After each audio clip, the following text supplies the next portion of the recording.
स्वागत है आपका इस जियोग्राफी के लेक्चर में, जिसमें हम बात करेंगे उन इम्पॉर्टेंट पॉइंट्स के बारे में जो यूजुअली कॉम्पिटिटिव एग्ज़ाम्स में पूछे जाते हैं, या फिर वो इम्पॉर्टेंट पॉइंट्स जो यूजुअली हर एक इंसान को एक बेसिक नॉलेज जो जियोग्राफी की होनी चाहिए उसके पास ये पॉइंट्स होने चाहिए।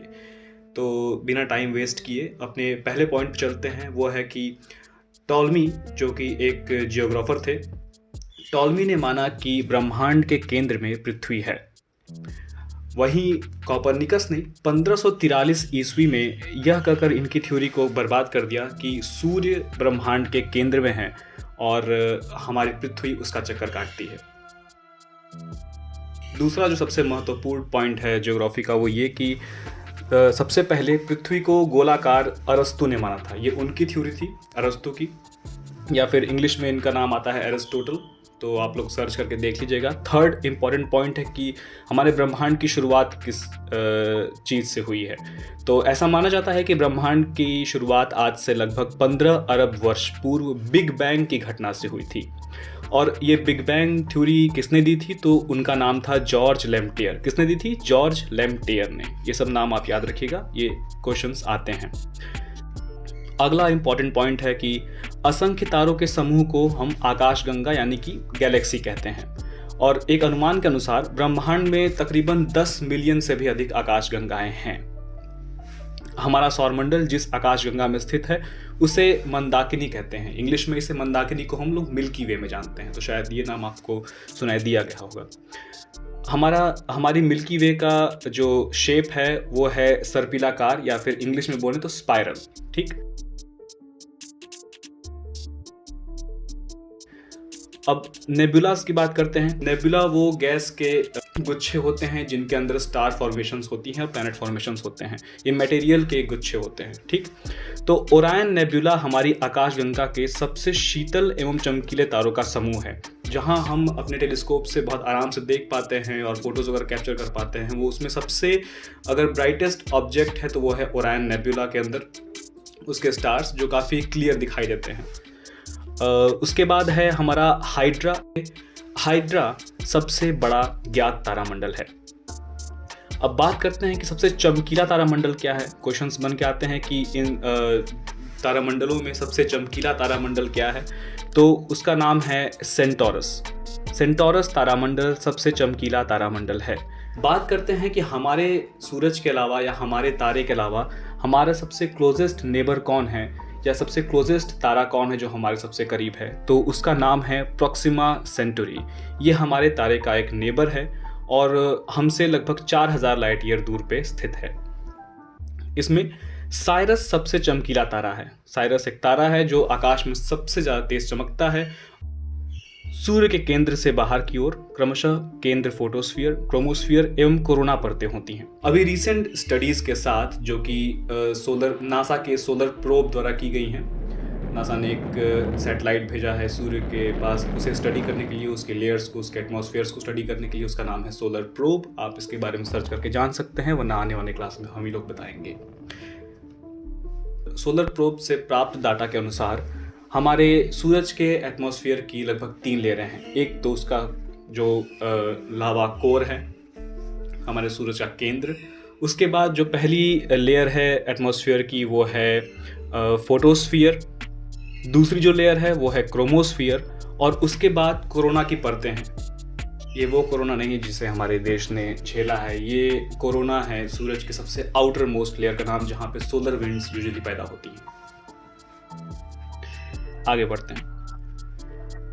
हमारे सौरमंडल में कुल 8 ग्रह हैं। पहले 9 ग्रह थे हमारे सौरमंडल में, सबसे आखिरी में प्लूटो था। लेकिन एक साइंटिस्ट जिनका नाम है नील डिग्रीज टाइसन ने प्लूटो के डाटास को सही से पढ़ते हुए और एनालाइज करते हुए ये क्वेरी की कि यही प्लूटो किसी ग्रह की तरह नहीं बिहेव कर रहा, बल्कि वो किसी न किसी एक ऑब्जेक्ट की तरह बिहेव कर रहा है जो बस हमारे सोलर सिस्टम या हमारे सूरज की ग्रेविटी में फंसा हुआ है। Why didn't I flinch? Because the laws of science differ fundamentally from those of... तो इस तरह से हमने प्लूटो को अपने 9 ग्रह की कक्षा में से बाहर कर दिया और अब हमारे पास बचे हैं सिर्फ 8 ग्रह। आइए जान लेते हैं क्या है। पहला जो ग्रह है वह है हमारा बुध यानी कि मर्क्यूरी। दूसरा ग्रह है जो है शुक्र यानी कि वीनस। तीसरा है हम खुद पृथ्वी यानी कि अर्थ, चौथा है मंगल यानी मार्स, पांचवा है बृहस्पति जो कि सबसे बड़ा ग्रह है, सेकंड गैस जायंट जो है शनि यानी कि सैटर्न, शनि के बाद आते हैं हमारे अरुण यानी कि यूरेनस, उसके बाद हमारा सबसे आखिरी प्लैनेट आ जाता है वो है वरुण जो कि है नेपच्यून, इसके बाद प्लूटो आता है, पर प्लूटो अब ग्रह नहीं रह गया है इसलिए 8 ग्रह। शुक्र और अरुण को छोड़कर बाकी सभी ग्रह के घूमने की परिक्रमा पश्चिम से पूर्व ही है यानी कि एक है। बुध, शुक्र, पृथ्वी और मंगल ग्रह को हम आंतरिक ग्रह मानते हैं, इंग्लिश में इन्हें इनर प्लैनेट्स कहते हैं, क्योंकि एक एस्टेरॉयड बेल्ट है मार्स के बाद जो हमें हमारे गैस जायंट्स प्लैनेट से यानी कि जो जुपिटर हैं, सैटर्न हैं, नेपच्यून, यूरेनस, इनसे हम लोग को अलग रखती है वो एस्टेरॉयड बेल्ट, और वो आउटर प्लैनेट्स कहलाते हैं और हम आंतरिक ग्रह यानी कि इनर प्लैनेट्स कहलाते हैं। अब हम बात करेंगे क्षुद्र ग्रह के बारे में। क्षुद्र ग्रह मंगल और बृहस्पति ग्रह के बीच में पाए जाने वाले छोटे छोटे आकाशीय पिंड हैं। अब इन्हें हम इंग्लिश में एस्टेरॉइड्स बुलाते हैं और ये ओरिजिनेट करते हैं एस्टेरॉयड बेल्ट से, यानी कि ये कहाँ से आते हैं, ये एस्टेरॉयड बेल्ट में होते हैं। एस्टेरॉयड बेल्ट कहाँ होती है, तो एस्टेरॉयड बेल्ट मार्स और जुपिटर के बीच में होती है। ये स्पेस के वो गार्बेज होते हैं या फिर वो डिस्पोजल रॉक्स होते हैं जो कि बस इधर उधर फ्लोट करते रहते हैं और दूसरे प्लैनेट से ग्रेविटी में फंस के उनके इर्द गिर्द चक्कर काटते हैं। ठीक, अब हम बात करते हैं धूमकेतु के बारे में। धूमकेतु गैस और धूल के संग्रह हैं जो आकाश में लंबी चमकदार पूंछ सहित प्रकाश के चमकीले गोले के रूप में दिखते हैं। ये आइसी रॉक पार्टिकल होते हैं इनके पास, और क्योंकि आइस होने की वजह से जब ये ट्रैवल करते हैं और हमारे सन के करीब से गुजरते हैं या हमारे सन की डायरेक्ट लाइट में आते हैं तो ये आइस के पार्टिकल्स पिघलते हैं, एवोपरेट होते हैं और पीछे एक बहुत लंबी सी पूंछ जैसा एक स्ट्रक्चर बनाते हैं। तो ये ऐसे देखने में काफ़ी खूबसूरत लगता है और लोग इन्हें यूजुअली टूटता हुआ तारा मानते हैं और विश भी करते हैं। अब चलिए बात करते हैं उन क्वेश्चन आंसर्स के बारे में जिसके बारे में हमने बात किया था। रैपिड क्वेश्चंस होंगे सौरमंडल के बारे में, हमारे जैसे हमारा सोलर सिस्टम है, वही क्वेश्चंस होंगे जो मैक्सिमम टाइम पूछे जाते हैं। ज्योग्राफी के क्वेश्चंस जितने भी कॉम्पिटिटिव एग्जाम में आते हैं इसी पैटर्न में लगभग आते हैं। तो ठीक, इस पे ध्यान दे दीजिए। अगर आप 1-2 बार सुन भी लेंगे तो आपको याद हो जाएगा।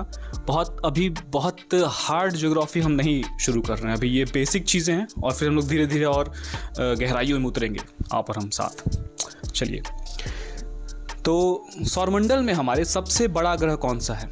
सबसे बड़ा ग्रह है बृहस्पति। सौरमंडल में हमारे सबसे छोटा ग्रह कौन सा है? छोटा ग्रह है बुध यानी कि मर्क्यूरी, बृहस्पति यानी जुपिटर।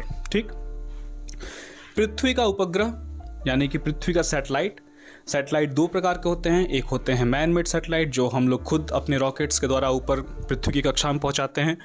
दूसरे होते हैं नेचुरल सैटेलाइट्स जो नेचुरल कैलेमिटीज़ की वजह से बने होते हैं, जैसे कि हमारा मून। और यही इसका आंसर है कि पृथ्वी का उपग्रह चंद्रमा यानी कि मून। तो सूर्य के सबसे निकट ग्रह यानी कि सूर्य के सबसे पास वाला ग्रह कौन सा है?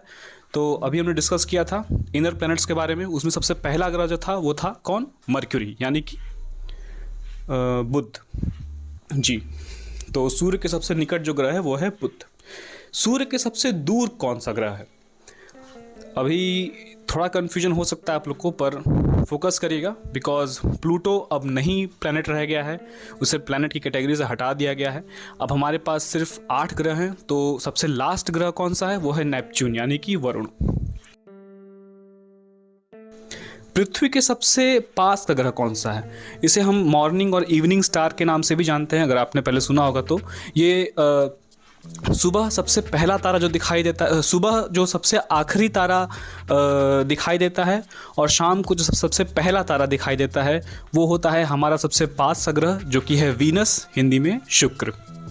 और वीनस को अर्थ की सिस्टर भी माना जाता है। तो ये भी एक क्वेश्चन है जो कभी कभी आता है।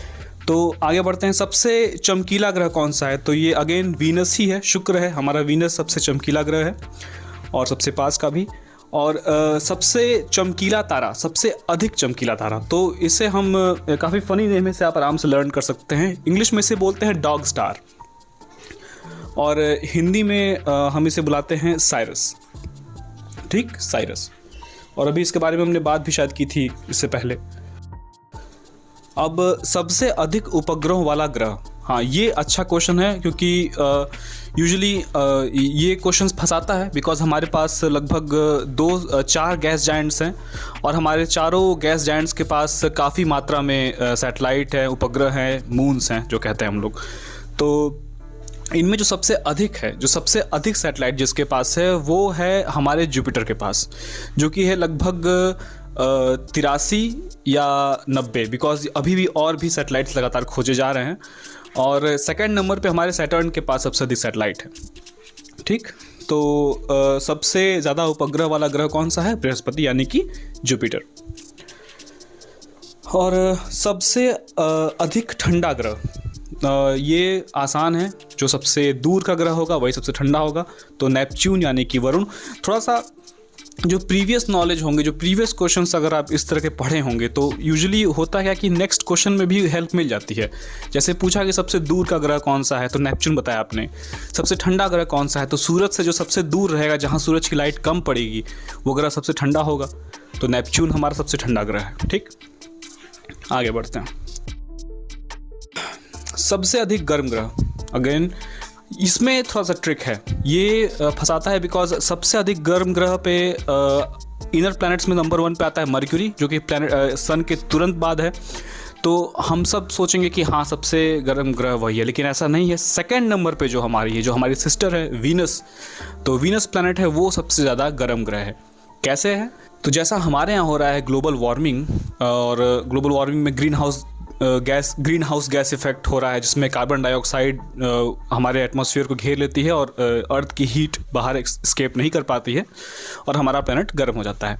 यही चीज़ वहाँ पे 100 times faster, 100 times more strong होती है लगातार। तो वहाँ पे है एक कार्बन डाइऑक्साइड का पूरा घेरा हुआ एटमॉस्फेयर और हीट वहाँ से एस्केप कर नहीं पाती है, जिसकी वजह से प्लैनेट हमेशा ज़्यादा गर्म रहता है। तो हमारे सौरमंडल का सबसे गर्म ग्रह वीनस, ठीक, याद रखिएगा। रात्रि में लाल दिखाई देने वाला ग्रह, तो हमारा पड़ोसी ग्रह है मंगल यानी कि मार्स। वो लाल है बिकॉज उसमें एटमॉस्फेयर नहीं रह गया है, और मेरे थ्योरीज के हिसाब से ऐसा साइंटिस्ट्स मानते हैं कि सोलर फ्लेयर जो कि हमारे सूरज के तरफ से रे बर्स्ट होती हैं एक तरह से लेज़र की तरह, और उस रे बर्स्ट के रास्ते में मार्स हमारा बहुत पहले हज़ारों सालों पहले आ गया, और उसकी वजह से उसका एटमॉस्फेयर पूरी तरह से उड़ गया, उसके मैग्नेटिक फील्ड्स पूरी तरह से ख़राब हो गए, और इस वजह से वहाँ का एटमॉस्फेयर अब नहीं है, और इसलिए वो प्लैनेट लाल दिखाई देता है, ठीक है। सबसे बड़ा उपग्रह अभी हमने बात किया था, तो सबसे बड़ा उपग्रह है गैनीमीड। गैनीमीड किसका उपग्रह है? आपको हमने बताया था, गैनीमीड उपग्रह है जुपिटर का, ठीक। आगे बढ़ते हैं। सबसे छोटा उपग्रह तो डीमोस है। नीला ग्रह आसान है, पृथ्वी यानी कि अर्थ, हमारा घर। सबसे लास्ट क्वेश्चन जो है हमारे सोलर सिस्टम से जुड़ा हुआ, जो कि ज़्यादातर क्वेश्चंस में पूछा जाता है, वो है विशाल लाल धब्बे वाला ग्रह, ठीक।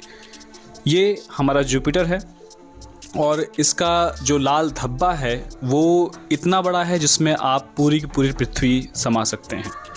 तो साइज कंपैरिजन के हिसाब से इससे आप अंदाज़ा लगा लीजिए। And this is the end of this video, and if you're still here, congratulations, because you might have learned something valuable. And that is it for today, and I'll see you guys in the next one.